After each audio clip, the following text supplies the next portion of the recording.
श्री राम नाम जो है उसको उच्चारण करने की बड़ी भारी महिमा है। ये सभी लोग आप जानते हो, बड़ी साधारण सी बात है कि भगवान नाम जप की जो महिमा है बहुत अनंत है। और इस महिमा को हमारे प्यारे श्री गोस्वामी तुलसीदास जी ने, जो उनका विश्व प्रसिद्ध ग्रंथ है श्री रामचरितमानस जी, उस ग्रंथ में बड़े ही विलक्षण ढंग से उन्होंने इस नाम की महिमा को लिखा है।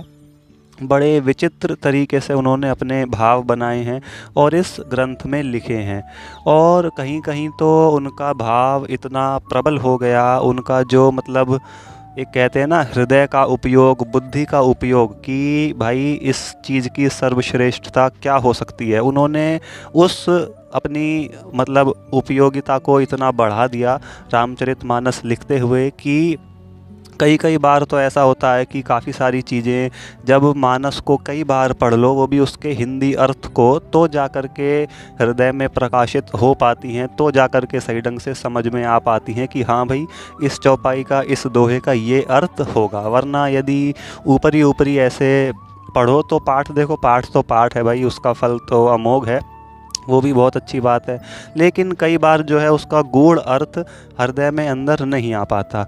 या फिर दूसरा तरीका भाई ये है कि भगवान का नाम जपते जपते जपते जपते हृदय साधक का इतना पवित्र और इतना ज्ञान का भंडार अपने आप हो जाता है कि सारे भाव उसके हृदय में अपने आप प्रकाशित हो जाते हैं।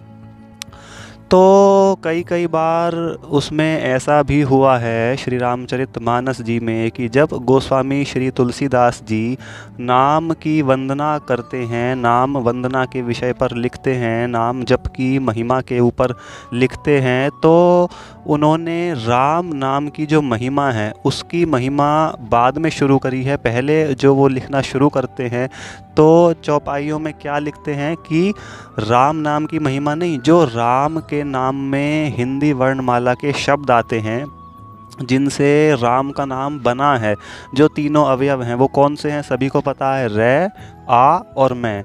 तो वो लिखते हैं कि भाई राम नाम की जो महिमा है वो तो अनंत है, उसको तो छोड़ो, वो तो बाद की बात है, लेकिन जो इन तीनों वर्णों की भी महिमा है ना, वो भी बहुत भारी महिमा है, उनका भी बड़ा भारी प्रभाव है, रे, आ और मैं।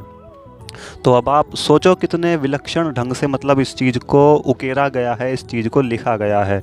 तो मैं इसी विषय को लेकर के आज ये वीडियो बना रहा हूँ और कह सकता हूँ मैं कि हाँ, आप में से काफ़ी सारे साधकों और भक्तों को ये बात नहीं पता होगी कि आज जो मैं आपको एंड तक आप सुनोगे, केवल वीडियो को ध्यान से एंड तक सुनना और समझने की कोशिश करना कि जो श्री राम नाम है इसकी महिमा के बारे में तो बाद में बात करते ही रहते हैं हम और करेंगे भी, लेकिन आज जो मैं आपको बताने वाला हूँ वो रे, आ और मैं, जिन हिंदी वर्णमाला के जिन शब्दों से यह नाम बना है उनकी महिमा का वर्णन आज मैं आपके सामने करने वाला हूँ। और जो मैं कह रहा था कि अब ये मैं कह सकता हूँ इस वीडियो को लेकर के कि आप में से ज़्यादातर साधकों भक्तों को ये बात नहीं पता होगी। सभी ने देखो राम नाम की महिमा तो बहुत सुनी होगी, राम नाम का वर्णन तो जो है बहुत सुना होगा, पढ़ा होगा, देखा होगा, समझा होगा, जाना होगा, लेकिन जो रा, ए और मैं, जो इन तीनों वर्णों की महिमा है, इन तीनों शब्दों की, इन तीनों अवयवों का जो प्रभाव है, वो आज मैं आपके सामने करने वाला हूँ, उस चीज़ का वर्णन आपको बताने वाला हूँ, वो भी प्रमाण सहित। कि भाई ये ऐसा मैं खुद नहीं बना रहा हूँ, ये भी मैंने श्री रामचरितमानस जी से पढ़कर ही आपको बता रहा हूँ। तो अब देखो, केवल ध्यान से सुनना और ध्यान से समझने की कोशिश करना। मैं भी अपने पूरा प्रयास करूँगा कि इस चीज़ को सरल तरीके से आसान भाषा में कह पाऊँ।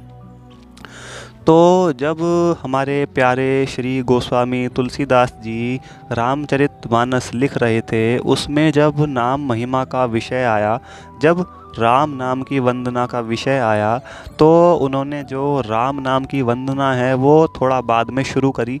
उन्होंने जिन चौपाइयों से इस विषय की शुरुआत करी, उन चौपाइयों में उन्होंने पहले रे, आ और मैं, इन तीनों वर्णों की महिमा का वर्णन किया है।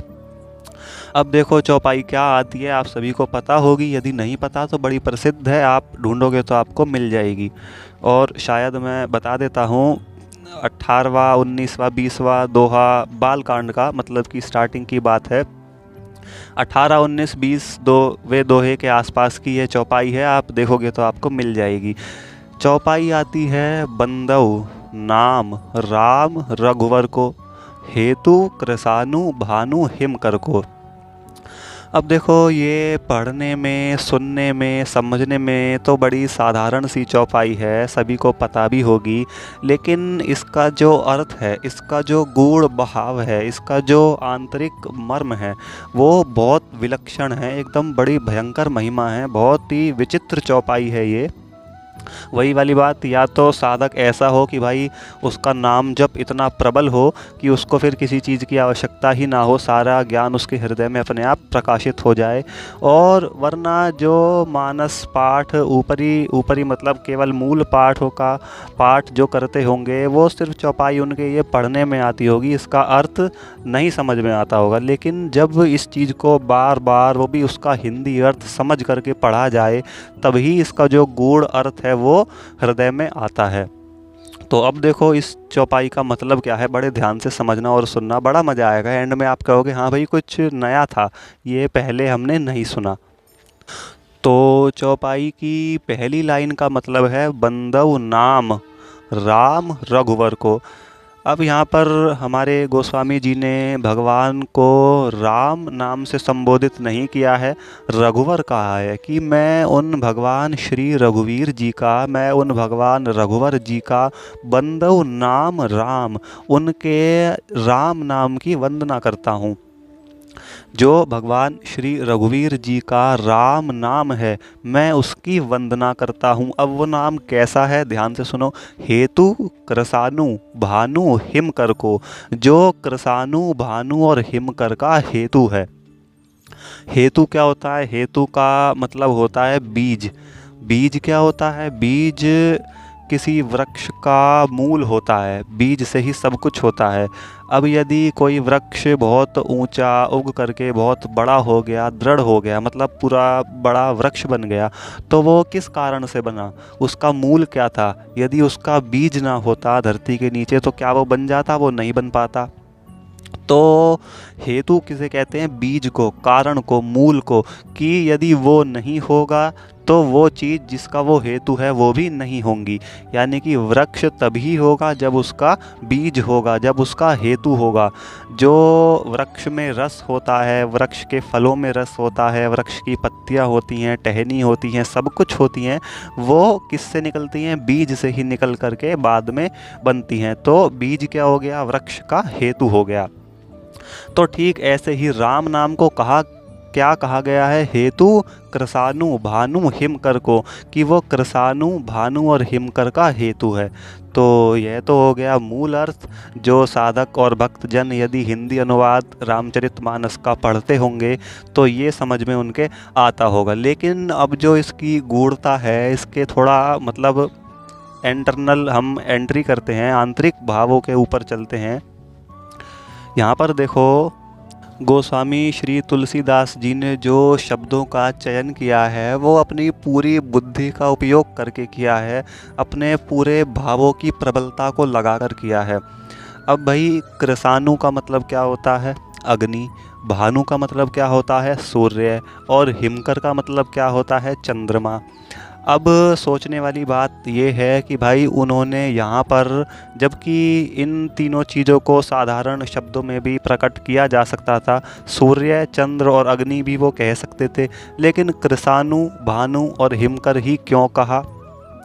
अब ध्यान से सुनो। जो कृसानु का मतलब होता है वो अग्नि होता है, भानु का मतलब होता है सूर्य और हिमकर का मतलब होता है चंद्रमा। अब राम नाम पर आते हैं। रे किसका बीज मंत्र होता है? अग्नि का।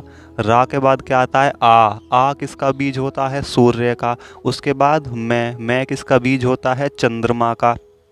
तो रे, आ और मैं, ये तीनों बीज होते हैं अग्नि का, सूर्य का और चंद्रमा का, और उसी चीज का हेतु जो है कौन है, ये राम का नाम है, कृसानु भानु हिमकर को।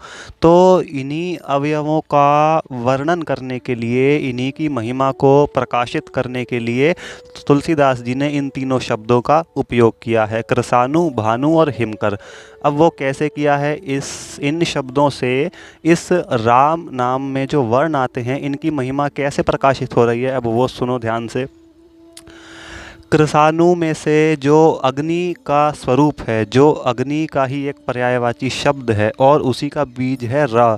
कृसानु में से र हटा दो तो क्या बन गया, कसानु बन गया। अब भाई जब कृसानु में से नीचे वाला र हट जाएगा, यदि ये शब्द आपको मेरे बताने से समझ ना आ रहे हो तो आप वीडियो को देखो, मैं स्क्रीन पर भी लिख देता हूँ तो अच्छे से ज़्यादा समझ में आएंगे। कृसानु में से र हट गया तो क्या बन गया, कसानु, जिसका कोई अर्थ नहीं होता। अब दूसरे शब्द पर चलते हैं, भानु। भानु में से आ हटा दो, जो राम के नाम में सूर्य का बीज है वो है आ, और भानु का मतलब क्या होता है, सूर्य होता है। भानु में से आ हटा दो तो क्या बन गया, भनु, जिसका भी कोई अर्थ नहीं है। अब हिमकर में से, हिमकर का मतलब होता है चंद्रमा, और राम में जो चंद्रमा का बीज है वो है म, तो उसमें से म हटा दो यानी कि हिकर। हिमकर में से म हटा दो, क्या बन गया, हिकर, जिसका भी कोई अर्थ नहीं होता। यानी कि क्या बना, इन तीनों चीज़ों को, तीनों दृष्टांतों को मिलाया जाए तो कृसानु, भानु और हिमकर में से रै, आ और मैं निकाल दिया जाए तो उनका कोई अर्थ नहीं बचता है, उनका कोई तथ्य नहीं रह जाता है, उनमें कोई सत्यता नहीं रह जाती है, उनका कोई भी मतलब नहीं बनता है। और रै, आ और मैं क्या है, इसका मतलब है राम। बोलो श्री सीताराम भगवान की जय। तो ये इतनी महिमा है, इतना प्रकाश है, इतना प्रभाव और प्रताप है, राम के नाम का नहीं है। ये आप ध्यान से समझने की कोशिश करना तो आपको समझ में आ जाएगा। मैं भी प्रयास कर रहा हूँ और करूँगा कि इस चीज़ को अच्छे से समझा सकूँ। ये महिमा राम नाम की नहीं है, ये रै, आ और मैं, ये जो राम के नाम में वर्ण आए हुए हैं उनकी है कि भाई अग्नि, सूर्य और चंद्रमा, इनमें से यदि राम निकाल दिया जाए तो इनका कोई भी अर्थ नहीं बचता है। ये तीनों शब्द, ये तीनों तत्व मुर्दे की तरह हो जाएंगे, यानी कि मरे हुए, इनका कोई भी जीवंत अर्थ नहीं है। इनका अर्थ कब है, इनमें सत्यता कब है, जब कसानु में र लगाया जाए यानी कि अग्नि, कृसानु, तब वो जाकर के अग्नि तत्व बनता है।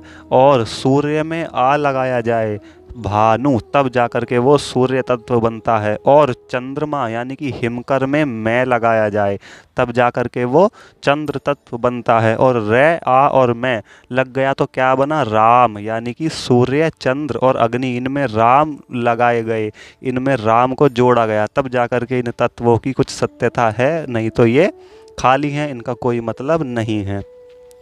तो ये सिर्फ एक चौपाई का अर्थ है। देखो तुलसीदास जी ने कितने विलक्षण तरीके से इसको लिखा है, कितने विचित्र रीति से उन्होंने इसका उपयोग किया है। इसीलिए उन्होंने इस चौपाई में कृसानु, भानु, हिमकर को हेतु, इसलिए उन्होंने इस चौपाई में इन तीनों शब्दों का उपयोग किया कि इन तीनों शब्दों से हमारे जो राम जी का नाम है उसके वर्णों की महिमा का भी प्रकाशन हो जाएगा, उसके वर्णों की महिमा का वर्णन भी हो जाएगा।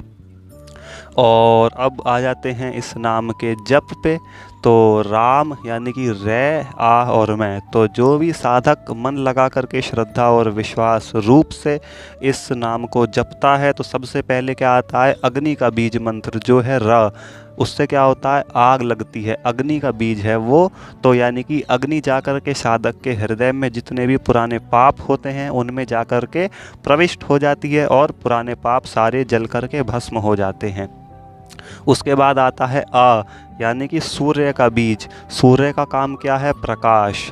यानी कि साधक के हृदय में जितना भी अंतर्मन में अंधकार होता है, अज्ञान का अंधकार, यहाँ पर भाव है, आशय जो है वो है अज्ञान का, कि उसको पता चल जाए कि ईश्वर ही एकमात्र सत्य है, इस भाव में यहाँ पर बोला गया है।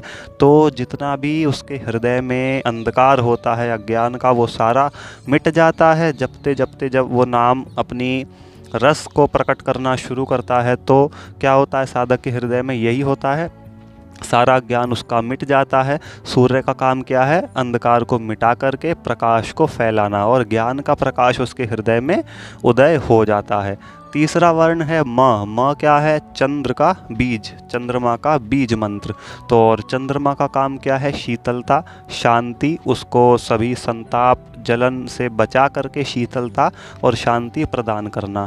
तो जो राम नाम का जप करता है उसके अंदर शीतलता और शांति अपने आप प्रकट होने लग जाती है। वो कभी भी बेचैनी, अशांति और संताप जलन इन सब चीज़ों के पाले में नहीं पड़ता, जो भी राम के नाम का जापक होता है।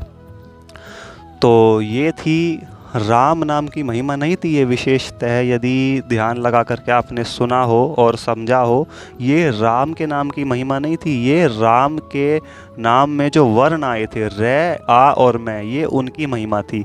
और उनकी भी कितनी विलक्षण महिमा है, कितने अच्छे ढंग से तुलसीदास जी ने इस चीज़ को लिखा है कि भाई अग्नि, सूर्य और चंद्रमा, यही तीन तत्व होते हैं मुख्य, और राम के बिना ये तीनों कुछ भी नहीं है। यानी कि राम क्या है? सभी चीज़ों का बीज है, सभी चीज़ों का हेतु है, सभी चीज़ों का मूल है।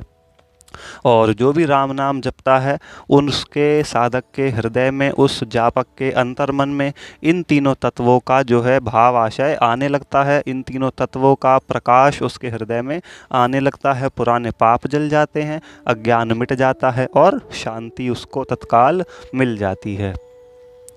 तो मुझे उम्मीद है अच्छे से मैं इस चीज़ को बता पाया हूँगा आपको। वीडियो अच्छी लगी हो, पूरी आप यदि सुनोगे ना, यहाँ तक सुनी होगी आपने, तो मेरा विश्वास है कि आपको अच्छी लगी होगी सुनने में। और मैं कह सकता हूँ कि ज़्यादातर साधकों ने, भक्तों ने इस चीज़ को पहले कभी नहीं सुना होगा, पहले ये चीज़ उनको नहीं पता होगी। तो भैया अच्छी लगी हो और लोगों को भी आगे, भक्तों को, संतों को, साधकों को भेज दो। फिर मिलते हैं। सभी को श्री गौरी शंकर सीताराम, राधे श्याम।